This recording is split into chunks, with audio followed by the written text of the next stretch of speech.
জানিয়ে দেন হযরতে ওয়াইসুল করনি আমার নবীর সাহাবী হতে পারে নাই মায়ের সেবা করার কারণে। গোটা দুনিয়ার সমস্ত নিয়ামত এক পাল্লাই দেন, সাহাবী হওয়ার নিয়ামত আরেক পাল্লাই দেন। যারা নবীকে কপালের চোখে দেখেছে, ঈমানের সাথে গিয়েছে, এই দুটা যোগ্যতা যাদের, তারা সাহাবী।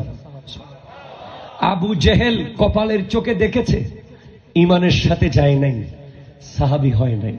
ওয়াইসুল করনি ঈমানের সাথে গিয়েছে, কপালের চোখে দেখে নাই, সাহাবী হয় নাই। ওয়াইসুল করনি, আপনি তো করণ শহরে ছিলেন নবীজির আমলে, কেন দেখতে পারলেন না? বলে বারবার যেতে চেয়েছিলাম নবীজিকে দেখতে, কিন্তু নবীজির স্বপ্নে এসে বারবার বলেছে, ওয়াইসুল করনি আমাকে দেখতে আসিও না, তোমার মা একা, তুমি মায়ের খেদমত করো, আমাকে দেখতে মন চাইলে আমি নবী তোমার ঘরে হাজির হয়ে যাব। তুমি 500 টাকা মায়ের হাতে দাও না,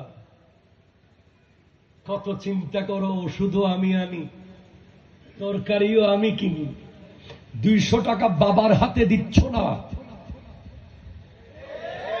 তোমার টাকার দেওয়ার আগে বিবির অনুমতি নিতে হয়। তুমি বড় বোকা, তুমি লস ব্যবসায়ী, তুমি একজন ভুল ব্যবসায়ী, তুমি আসল ইনভেস্টমেন্ট কোথায় করতে হবে সেটা বুঝতে পারো নাই। তুমি যদি বুঝতে পারতে, বাবার হাতে 500 টাকা দেওয়ার মূল্য নানুপুর বাজারে 5 কোটি টাকা ইনভেস্ট হচ্ছে বেশি। ঠিক কিনা কথা বলে? আমরা এত